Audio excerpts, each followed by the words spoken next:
Et bonjour tout le monde, c'est Guillaume. On se retrouve aujourd'hui pour découvrir le test de Steel Division 2, un jeu sorti en 2019, un jeu de stratégie en temps réel à grande échelle et qui bénéficie déjà de nombreux DLC. D'ailleurs, ça a fait quand même pas mal parler tous ces nombreux DLC.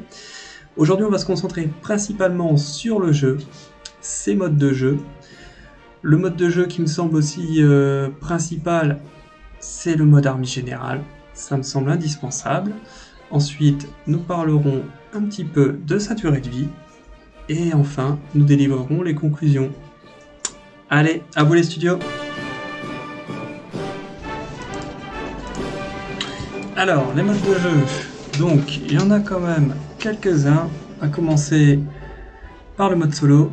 Et donc on a les tutoriels tactiles, tutoriel armée générale, bon c'est très basique. Le mode escarmouche qu'on connaît tous, hein, avec deux armées qui s'affrontent et une ligne de front, qui est plutôt aussi classique. Les batailles historiques, et là pour le coup il y en a quand même un certain nombre, qui sont très bien expliquées et très intéressantes. Je vous les conseille. Le mode armée générale, et là c'est pareil, il y a de quoi faire. On va pas s'ennuyer, sachant que une campagne armée générale peut prendre plusieurs heures, donc vous imaginez un peu. Le mode multi aussi, hein, faut pas l'oublier. Et enfin, on va parler un peu là des divisions. Donc là, vous voyez un peu le nombre de divisions que j'ai pour pouvoir créer mon armée. Je peux aller piocher dans n'importe laquelle, alors forcément côté axe ou côté allié, et je peux piocher dans n'importe laquelle pour pouvoir créer ensuite ma propre division par ce tableau là. Donc je vais pas rentrer dans le détail hein, parce que c'est très technique, ça prend du temps. Mais c'est assez, bon, c'est assez intéressant à faire pour ceux qui ont envie de jouer avec leur propre division, notamment en multi, en coop. Moi, c'est ce que j'avais fait, et c'est vrai que c'est plutôt cool de pouvoir choisir son armée, ses unités, l'origine de ses unités, pouvoir vraiment constituer sa propre force de frappe et l'utiliser sur le terrain. Alors avec un ami, moi j'avais fait ça en coopération. Vous voyez un peu les détails. C'est assez sympa. Donc là, il y en a un certain nombre. Il y a de quoi faire. Alors, le mode armée générale, c'est quoi? Déjà, c'est un contenu qui est très étoffé puisqu'on a plusieurs campagnes, comme vous pouvez le voir. Donc, plusieurs cartes qui durent plusieurs heures avec des objectifs divers et variés. Donc, ça va vous emmener sur une carte de campagne où là, en fait, vous allez pouvoir décider des mouvements des troupes. Donc, vous avez un nombre de troupes limité. Vous pouvez appeler des renforts, donc ça dépend de l'armée que vous avez choisi. Et donc en fait vous avez un 2, 3, 4 objectifs. Donc là on peut voir que mon objectif clé qui se situe en haut à droite, c'est de récupérer des villes importantes pour l'avancée de l'armée russe. Et donc on a un certain temps pour le remplir, un certain nombre d'unités pour le faire. Et à la fin du temps imparti, donc c'est en nombre de jours, et bah là, en fait, vous pouvez, vous allez avoir votre, donc déjà si vous avez réalisé ou pas votre objectif, mais au-delà de ça, vous allez aussi avoir un score qui détermine si vous avez été plutôt efficace. Donc si vous avez pris, si vous avez bien fait avancer la frontière, là on voit la ligne de frontière rouge. Donc comment elle a avancé, qu'est-ce que vous avez repris comme terre, combien vous avez perdu d'unités, combien vous avez fait perdre aussi d'unités à l'ennemi, ce qui est quand même très important. Et ensuite, vous avez fini cette partie de la campagne. Donc là, sur la carte, vous déplacez un peu vos unités en fait. Vous pouvez les retrancher aussi, comme je suis en train de le faire actuellement. Donc le retranchement, ça permet d'avoir des bunkers, des tranchées, ça leur permet d'avoir des barbelés. Ça rend vraiment difficile la prise de position. Et donc après, c'est vous et vos choix. Là, clairement, tout dépend à quelle unité vous allez attaquer, comment vous allez attaquer, où est-ce que vous allez attaquer. Enfin, ça peut vraiment changer pas mal de choses. Donc quand vous avez choisi d'attaquer une zone, donc là en l'occurrence j'attaque l'ennemi, je choisis les unités, donc suivant des lettres A, B ou C. A, B ou C, c'est la distance à laquelle se situe l'unité par rapport à l'ennemi. Et quand est-ce qu'elle va arriver dans la bataille? Donc par exemple, A, elle sera là au premier tiers de la bataille, B, elle ne pourra arriver qu'au deuxième tiers du temps de la bataille, et C, logiquement, le troisième tiers. Et c'est là que c'est un intérêt aussi stratégique, parce que si vous envoyez tout en A, comme je suis en train de faire, peut-être comme un gros débile, en B et en C, j'ai rien. Par contre, si lui, l'ennemi, fait venir des chars qui sont un peu plus éloignés en B ou en C, et c'est là que ça peut commencer à se compliquer. Parce que forcément, lui, il aura une force de frappe à un moment donné que moi, je n'aurais plus. Alors ça, si je l'ai écrasé avant, dans le temps A, donc ce sera forcément mon objectif, sera de l'écraser. Ici, cet écran de tactique vous permet de choisir les unités que vous souhaitez contrôler et donner à l'IA. Ou vous pouvez tout contrôler. Moi, je fais toujours le choix de laisser une partie à l'IA parce que ça me semble plus logique de partager le commandement avec une IA. Et ça permet de créer des situations un peu originales, un peu marrantes. Par exemple, l'IA se fait déborder sur un côté, on va devoir venir le sauver, l'aider, et vice versa. Si moi je suis embêté, j'espère que lui viendra. Ou pas, ça dépend de sa façon de réagir. Mais en tout cas, voilà, ça permet aussi de dynamiser, moi je trouve, la partie bataille, parce que si vous contrôlez tout, alors c'est sûr que vous avez moins peut-être de risque de faire d'erreurs, ou pas, moi, qui suis-je pour dire que je vais prendre de meilleures décisions que l'IA, mais par contre, je trouve que c'est quand même moins dynamique. Donc nous voilà sur la carte de combat. Donc là, on place nos unités où on souhaite, comme on le veut, et notre objectif, donc là en l'occurrence on est en défense, on se fait attaquer par l'ennemi, c'est lui qui a décidé de nous attaquer, donc l'objectif c'est de garder un maximum de points. Donc là, en haut à droite, vous avez la mini-carte, et en dessous vous avez le temps restant de la phase A, donc phase A, phase B, phase C. Vous avez le nombre de drapeaux qu'il me reste, et le nombre de drapeaux que l'ennemi a pour le moment. Et lui, l'objectif, c'est de récupérer un maximum de drapeaux pour avoir un maximum de ravitaillement, et donc faire évoluer son statut, qui est actuellement en défaite majeure, de le faire passer, on l'espère pas, parce que l'objectif nous c'est de le laisser en défaite majeure, et lui il va forcément essayer d'aller chercher d'abord la défaite mineure, donc en récupérant plusieurs drapeaux, et puis ensuite l'égalité, et pourquoi pas la victoire mineure, la victoire majeure, et ainsi de suite. Et plus il va avancer dans son statut, plus le temps restant sera court, puisque forcément il va prendre de plus en plus de points, nous on sera de plus en plus acculé en défense, donc il va gagner en férocité. Donc, vous arrivez avec un certain nombre d'ennemis, avec un certain nombre d'unités, et au fil du temps, en haut à gauche, vous avez toutes les... alors je sais pas exactement le temps, peut-être toutes les minutes, 2 minutes, j'en sais rien, vous gagnez 3 points, là je gagne 3 points. Et donc ces points vont me permettre d'appeler des unités supplémentaires, parce que toutes les unités que vous avez ramenées, qu'elles soient en phase A, elles ne sont pas toutes disponibles dès le début. Donc forcément, là, le temps passe, hop, je vais avoir 3 unités supplémentaires, donc je pourrais appeler des unités supplémentaires, et ainsi de suite. Et donc forcément, plus on a de points, plus on a de chances de pouvoir appeler des unités. Donc voilà, là on se retrouve sur une carte de combat classique. Alors, on a pas mal d'options quand même. Alors, vous pouvez très bien prendre un groupe, et là, dans les ordres intelligents, en bas à droite de mon écran, vous allez capturer et tenir la position. Et donc, en fait, c'est comme si vous donnez un ordre. Donc, à vos unités, capturer tel point. Et donc, eux, ils vont se débrouiller comme des grands. Ils vont choisir le chemin, ils vont choisir l'accès, et ils vont aller capturer le point. Et s'ils le capturent, ils vont automatiquement passer en tenir la position. Donc, vous pouvez très bien... Vous ne pouvez pas contrôler tout le champ de bataille, mais vous pouvez très bien donner des ordres à vos unités pour pouvoir avancer. Et puis, parce que là, vous voyez, par exemple, cet écran-là, il y a une multitude d'unités partout, il y a le feu. Enfin, c'est très compliqué de tout gérer. Clairement, en temps réel, bon courage. Donc là, c'est quand même bien aussi cette notion d'ordre, de pouvoir déléguer en fait à nos unités la stratégie qu'elles vont aborder.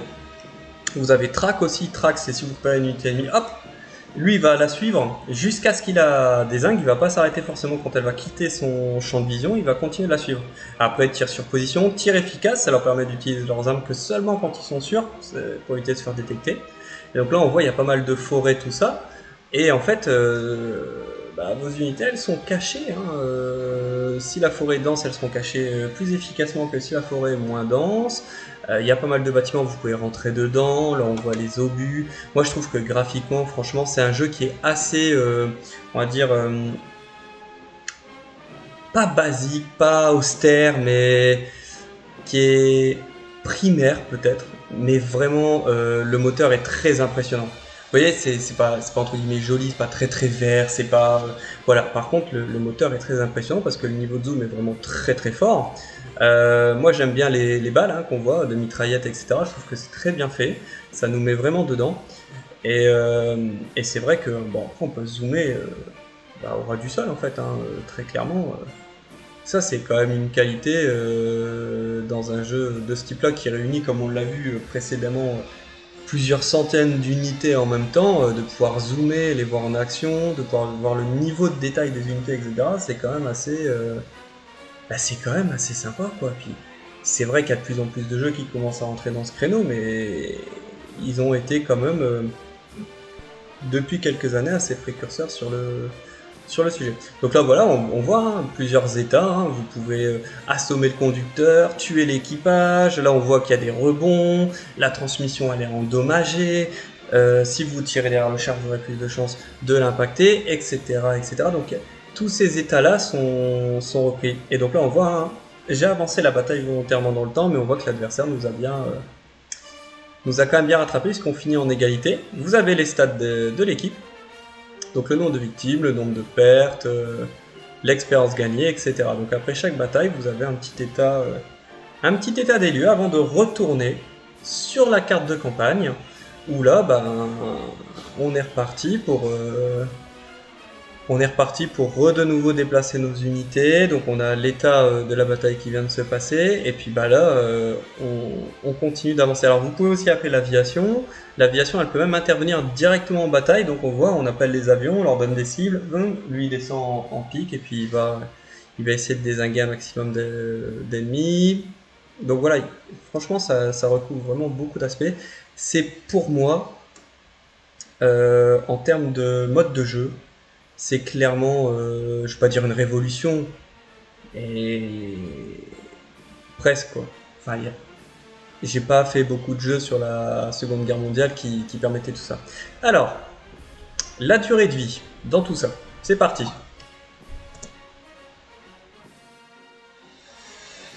C'est simple, hein. La durée de vie, est-ce que tu es prêt à perdre ta vie sociale? C'est clairement ça, quoi. Hein. Le mode Harvey, on en a parlé, mais vous voyez un peu le potentiel en fonction du nombre de cartes. Le mode multijoueur, alors je ne parle même pas. La création des armées des divisions qui peut nous faire perdre aussi un temps de malade pour les passionnés, ce qui n'est pas forcément moi mon cas de passer des heures dessus, mais je peux comprendre que ce soit le cas. Des batailles historiques, les escarmouches, on est vraiment sur une centaine d'heures de jeu minimum. Il y a vraiment de quoi faire. Et vraiment de quoi ne plus avoir de vie sociale, hein, clairement. Là c'est pas moi qui le dis, hein, c'est les avis Steam, donc on a quand même plus de 6000 évaluations sur le support Steam, avec une note de plutôt positive, des évaluations récentes qui sont très positives. Alors, pourquoi ces notes-là? Je pense clairement qu'il y a eu un vrai, je ne vais pas dire un vrai dégoût, mais un vrai problème avec la politique de DLC qui est faramineuse, qui coûte une blinde. Si tu veux avoir tous les DLC, ça coûte vraiment une blinde.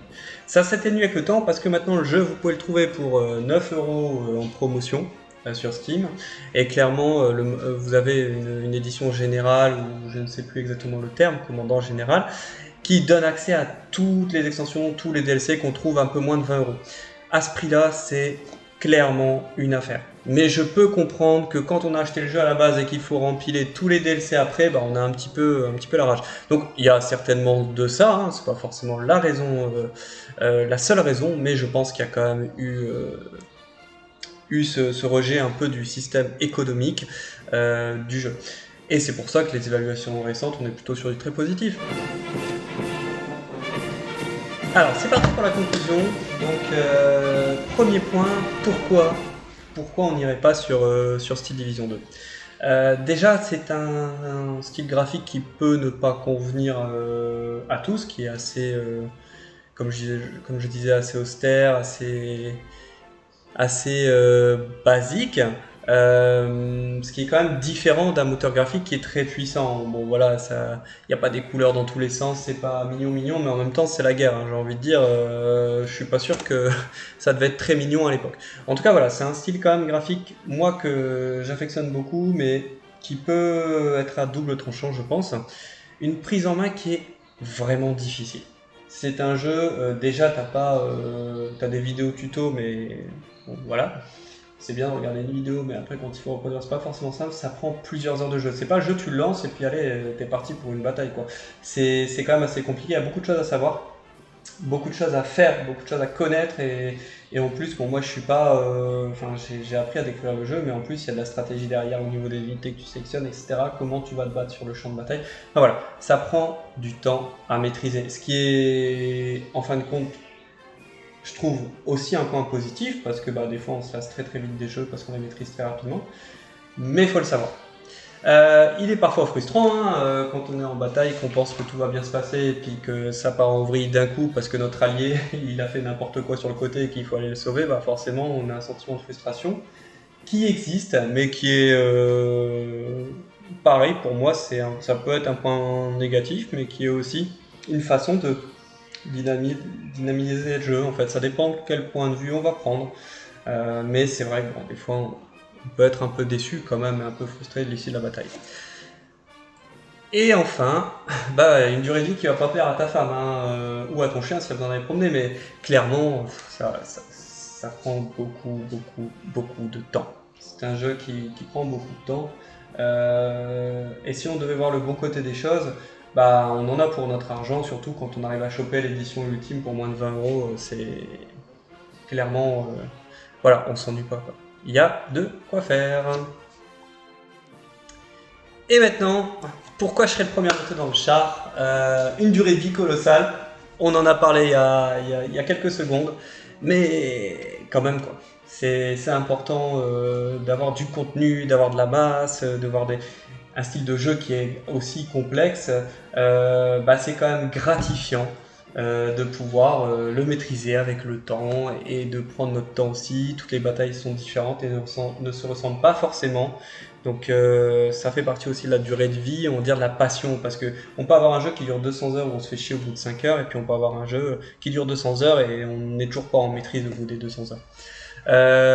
Bah, niveau de zoom et des décors travaillés, bon voilà, ça fait partie du moteur graphique très performant et je trouve qu'ils ont fait un bon boulot et un petit clin d'œil aussi pour Warno là parce que franchement ils sont en train de faire un travail de dingue aussi sur ce jeu là au niveau des décors, c'est vraiment très impressionnant. Intérêt historique des batailles, moi j'ai pas fait toutes les batailles historiques mais en tout cas celles que j'ai entamées, bah moi j'ai trouvé que c'était bien expliqué, c'est plutôt fidèle à la réalité on va dire, en tout cas c'est très intéressant, je pense qu'on peut apprendre des choses. Un sentiment de progression constant, on en a parlé un peu dans la durée de vie, mais bah, pareil, hein, on progresse, on apprend, c'est aussi dans le jeu, donc c'est sympa. La personnalisation du mode création, et enfin, pour finir, le mode armée générale.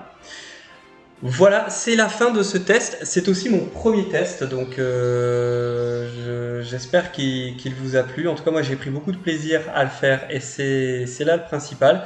Et beaucoup de plaisir aussi à vous partager tout ce que je connais du jeu aujourd'hui et des dizaines d'heures de jeu que j'ai pu passer dessus. Et je vous souhaite à tous un bon test. Si vous avez aimé, n'hésitez pas à liker, ça fait toujours plaisir, ou à mettre un petit commentaire. Allez, bon jeu à tous, amusez-vous bien, ciao ciao.